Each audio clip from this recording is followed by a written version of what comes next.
সকাল সকাল মাকে ছাড়তে যাচ্ছি। মা এসেছিল কালকে আমাদের বাড়িতে। তো এখন পরের দিন সকালে মাকে এখন ছাড়তে যাচ্ছি।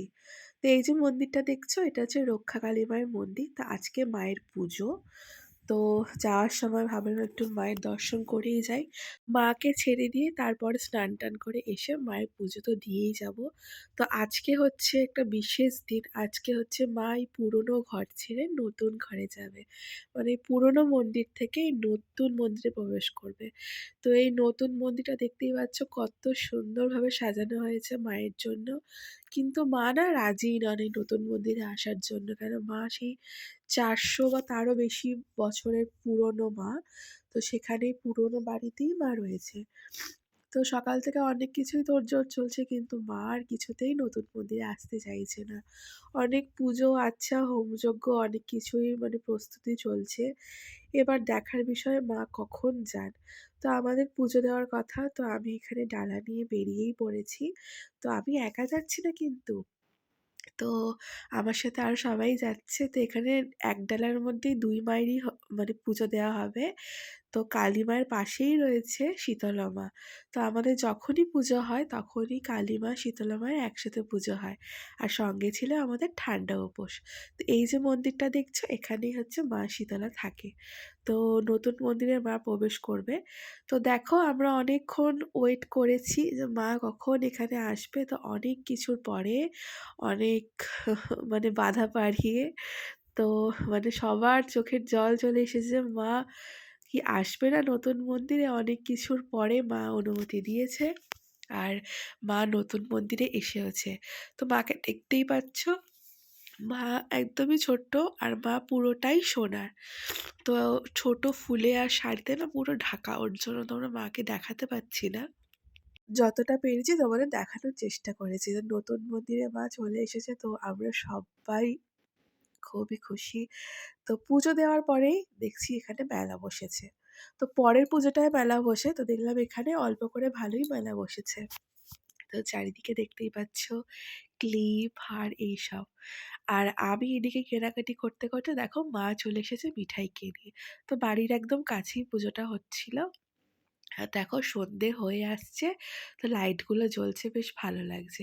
আর মিঠাই দেখো এখানে বেলুন পেয়ে কি খুশি। আর ওর পিপি ওকে ব্রেসলেটটা পরাচ্ছিল, আর ও দেখছে যে আমি কি পরছি। তো এখানে এখন মানে ঢাক বাজছে, তো ভীষণ মজা হচ্ছে। আর হিয়া না এখানে এসে ওর পিকাচুকে দেখতে পেয়েছে। মেয়ে এখন এমন হয়েছে যে পিকাচু ছাড়া কিচ্ছু চেনে না। ও পিকাচু এত ভালোবাসে।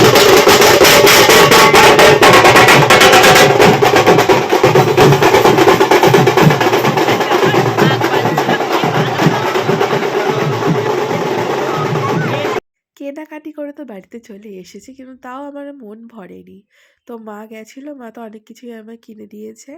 মাকে বললাম চলো আবার যাবো। তো দেখো এই জিনিসগুলো কিনেছি। তো এইসব দেখলে যেটা হয় আমার তো মানে কিনেই যাই, কিনেই যাই। তো এই জিনিসগুলো কিনেছি আপাতত। তো এখন ড্রেসটা চেঞ্জ করে তারপরে যাব আবার। তো দেখো সন্ধে হয়ে এসছে, তখন আমরা পৌঁছেছি, আবার গেছি মন্দিরের কাছে। তখন হোমযজ্ঞ শুরু হয়ে গেছে, হরিনাম হচ্ছে, এখানে গান বাজনা ঢাক সবই বাজছে। আর তার মধ্যে হালকা হালকা বৃষ্টি পড়ছিল। তো মা এখানে সবাইকেই ঠান্ডা করছে।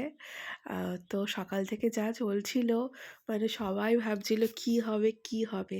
আর আমাদের এখানে নিয়ম কি, যে এই মা রয়েছেন বলে আমাদের কারোর বাড়িতে কালী পুজো করা যায় না। একমাত্র মার এখানেই, যার পুজো দেওয়ার এখানেই নিতে হবে। তো কারোর বাড়িতে ওর জন্য কালী পুজোটা করা যায় না, বাকি সব পুজোই করতে পারো। তো আমাদের মা এতটাই জাগ্রত। এখানে দেখো হিয়া ড্রেস চেঞ্জ করে দেখো আবার চলে এসেছে। তো এখানে সব নতুন নতুন মুখ দেখে না ও অবাক। আর এখানে একটা বাচ্চা খেলনা নিয়ে খেলছিল বলে ওটা ধরে টানাটানি করছিল। তো দেখো হিয়া নতুন ড্রেস পরে চলে এসেছে। তো যে ড্রেসটা পরেছে হিয়া কিন্তু এটা বার্থডেতে পেয়েছিল। তো এখানে সব মায়ের বাদ বাকি সব ঠাকুরের সব ঘট বসেছে। আর এখানে বিশাল হোমযজ্ঞ চলছে। তো দেখতেও বেশ ভালো লাগছিল। আর এখানের পুজোটা মানে পুরো মানে সব্বার পুজো। তো ভীষণ মজা হচ্ছিল। পুজো দেখতে দেখতে আবার চলে এলাম। তো এখানে এসে কিছু আমার কাপ কেনার ছিল। তো সেরকম কিছু কালেকশন ছিল না। বললাম না পরের পুজোতে মেলা বসবে, তো এই কাপটা ভালো লাগলো তাই একটা কাপ নিয়ে নিয়েছি। তো তারপরে কাপ নেওয়ার পরে তো আমরা চলে গেছি পিকাচুটাকে কিনতে। কেন মেয়ে এমন বায়না করছিল রাস্তায়ও বসে পড়েছে। তো ক্যামেরাটা অন থাকলে অবশ্যই তোমাদেরকে দেখাতাম, অন ছিল না। তো এত ভিড় হয়েছে মেলার মধ্যে। তো দেখো মেয়ে পিকাচুকে পেয়ে ভীষণ খুশি। আর মেয়ের মুখে হাসি দেখেছো? আর দেখো মায়ের মন্দিরের সামনে মেয়ে এরকম ঘুরে বেড়াচ্ছে। সঙ্গে তো সানি রয়েছেই। আর আমি একটু পিকাচুটাকে নিয়েছি বলে মেয়ে এত্ত মানে রেগে যাচ্ছে। তো ও নিয়ে দেখো পালানোর চেষ্টা করছে যাতে আমি না আনি। মেয়ে কত্ত খুশি। তো আজকে আমাদের সারাদিনটা ঠান্ডা উপোস, কালীপুজোয় দারুণ কাটলো। আর মেয়ে দেখো কত্ত খুশি। আগের বছর এই সময় কত্ত ছোট ছিল। আমি পুজো দিতে এসেছিলাম। কিন্তু মেয়ে এখন কত্ত বড় হয়ে গেছে।